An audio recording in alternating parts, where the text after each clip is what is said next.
ಅವಂತಿಪೋರಾದ ತ್ರಾಲ್ನಲ್ಲಿ ಸೇನಾ ಕಾರ್ಯಾಚರಣೆ, ಭರ್ಜರಿ ಕಾರ್ಯಾಚರಣೆ. 3 ದಿನದಲ್ಲಿ 2 ಭರ್ಜರಿ ಎನ್ಕೌಂಟರ್ ಅನ್ನ ಮಾಡಲಾಗಿದೆ. ಹಿಟ್ ಲಿಸ್ಟ್ ನಲ್ಲಿದ್ದ 14 ಉಗ್ರರಲ್ಲಿ 6 ಉಗ್ರರು ಈಗಾಗಲೇ ಉಡೀಸಾಗಿದ್ದಾರೆ. 14ರಲ್ಲಿ 6 ಮಂದಿಯನ್ನ ಮಟಾಶ್ ಮಾಡಲಾಗಿದೆ. ಜಮ್ಮು ಕಾಶ್ಮೀರದಲ್ಲಿ 3 ಜೈಷ್ ಉಗ್ರರು ಫಿನಿಶ್. ಅವಂತಿಪೋರಾದ ತ್ರಾಲ್ನಲ್ಲಿ ಸೇನೆ ಕಾರ್ಯಾಚರಣೆಗೆ ಇಳಿದ ನಂತರದಲ್ಲಿ ಆಗಿರತಕ್ಕಂತಹ ಬೆಳವಣಿಗೆ.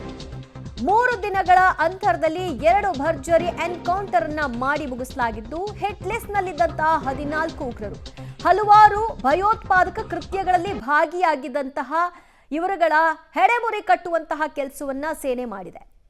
14 ಉಗ್ರರು ಈಗ ಹಿಟ್ ಲಿಸ್ಟ್ ನಲ್ಲಿದ್ದಾರೆ. ಆ ಪೈಕಿ 6 ಮಂದಿಯನ್ನ ಹೊಡೆದು ಹಾಕಲಾಗಿದ್ದು, ಇನ್ನು ಉಳಿದ 8 ಮಂದಿಗಾಗಿ ಹುಡುಕಾಟವನ್ನ ನಿರಂತರವಾಗಿ ಸೇನೆ ಮುಂದುವರೆಸಿದೆ. ಕೆಲ್ಲರ್ನಲ್ಲಿ ಆಪರೇಷನ್ ಮಾಡಲಾಯಿತು. ಅಲ್ಲಿಯೂ ಕೂಡ 3 ಉಗ್ರರು ಆ ದಟ್ಟ ಅರಣ್ಯದಲ್ಲಿ ಅವಿತು ಕುಳಿತಿದ್ರು. ಆ ನಂತರದಲ್ಲಿ ಭರ್ಜರಿ ಕಾರ್ಯಾಚರಣೆ ಮಾಡಿ ಅವರುಗಳ ಸಂಹಾರವನ್ನ ಮಾಡಲಾಗಿತ್ತು. ರುಂಡವನ್ನ ಛಿದ್ರ ಮಾಡಲಾಗಿತ್ತು. ಅದಾದ ನಂತರದಲ್ಲಿ ಇವತ್ತು ತ್ರಾಲ್ನಲ್ಲಿ ನಡೆದಂತಹ ಕಾರ್ಯಾಚರಣೆಯಲ್ಲಿ 3 ಉಗ್ರರನ್ನ ಹತ್ಯೆ ಮಾಡಲಾಗಿದ್ದು, ಮುಂದುವರೆದಂತೆ ಈ ಕಾರ್ಯಾಚರಣೆ ಇರುತ್ತೆ, ಕಂಟಿನ್ಯೂ ಆಗುತ್ತೆ. ಸಿಕ್ಕಲ್ಲಿ ಸಂಹಾರ ಮಾಡುವಂತಹ ಕೆಲಸವನ್ನ ಸೇನೆ ಮುಂದುವರಿಸುತ್ತೆ.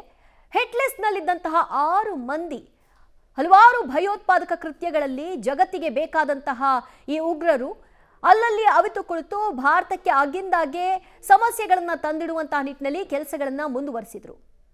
ಆ ರೀತಿಯಾದಂತಹ ಡ್ರಾಮಾ ಮಾಡ್ತಾ ಇದ್ದಂತಹ ಪಾಕಿಸ್ತಾನಕ್ಕೆ ತಮ್ಮ ಉಗ್ರರನ್ನೇ ಸಂಹಾರ ಮಾಡೋ ಮೂಲಕವಾಗಿ ಭಾರತ ಈ ಮೂಲಕ ಪಾಠ ಕಲಿಸುವಂತಹ ಕೆಲಸವನ್ನ ಮುಂದುವರಿಸಿದೆ.